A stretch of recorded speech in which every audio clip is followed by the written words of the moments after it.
Sometimes God needs them to believe the lie. That's why he haven't cleared nothing up yet. And I know you're somewhere trying to figure out, when is God going to vindicate you? When is God going to avenge you? When is the spirit of truth going to show up in the room to dispel all of the lies that were told about you? But listen to me, baby. Sometimes the lie is all a part of God's plan.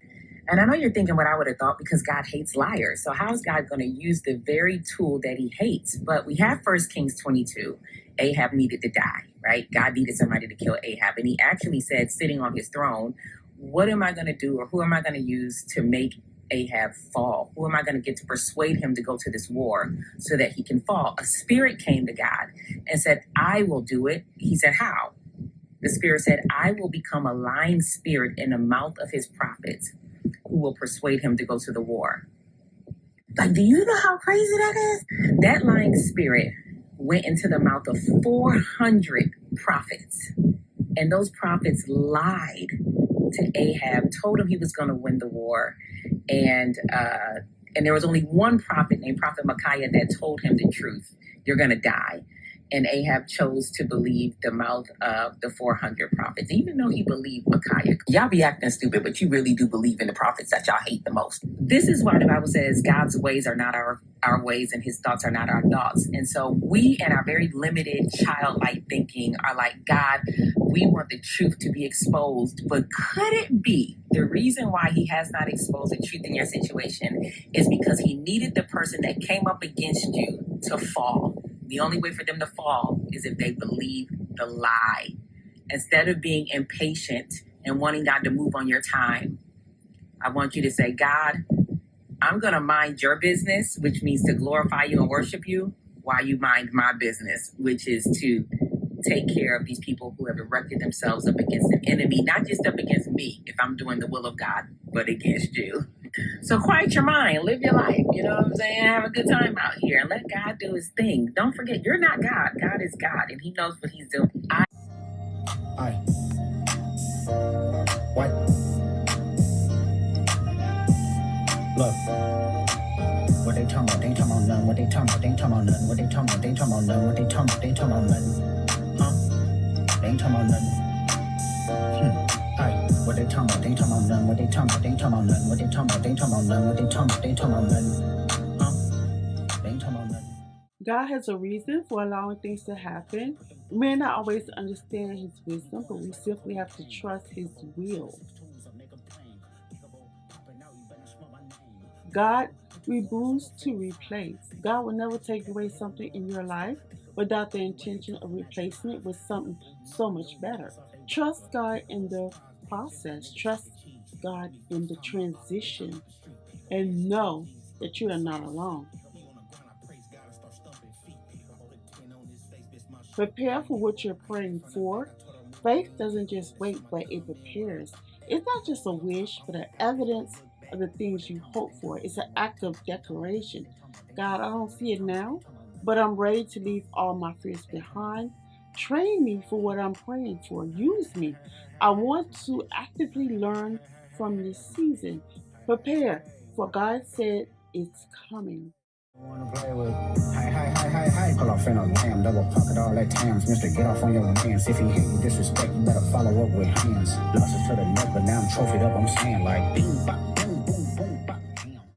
Women, your presence speaks before you do. How you carry yourself sets the tone for the opportunities you attract.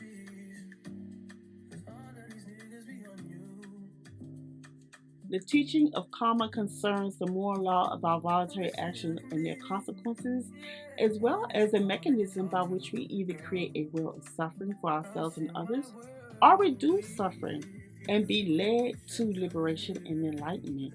The word karma has entered the everyday vocabulary of many Western people, but it often has a misunderstood meaning, either as an occult, mysterious, or metaphysical force. Karma, according to the teachings of Buddha, is in fact nothing more than our intention or will expressed through a specific act. Therefore, it does not have the mysterious meaning it acquired in later times. Karma is an Indian word and means action. Essentially, karma indicates our good and evil intentions. These intentions are manifested as good or bad deeds with our body, our speech, and our mind.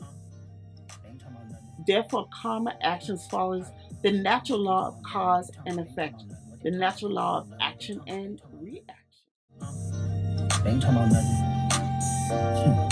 Pickable, I just put them bookers in my chain. Pickable, 80 pointers like a Kobe game. Pickable, 762s, I make them plain. Pickable, popping out, you better smell my name. Pickable, put two foreigns on the 4-5. Pickable.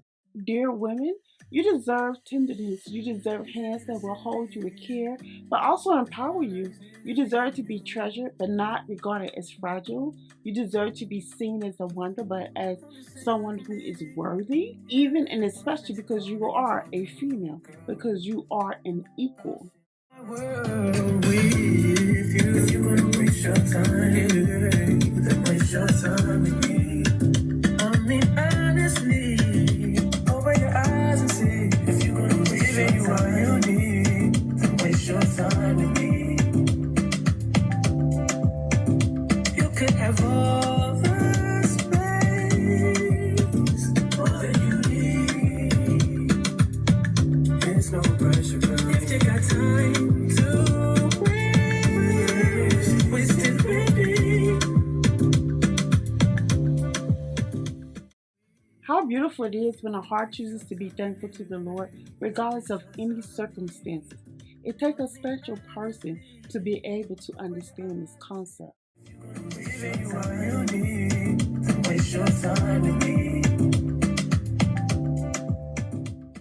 Empaths go through two transformations: naive innocence and awakened strength. At first, they love without limits, driven by the need to please and the fear of abandonment, making them easy target for narcissists and manipulators.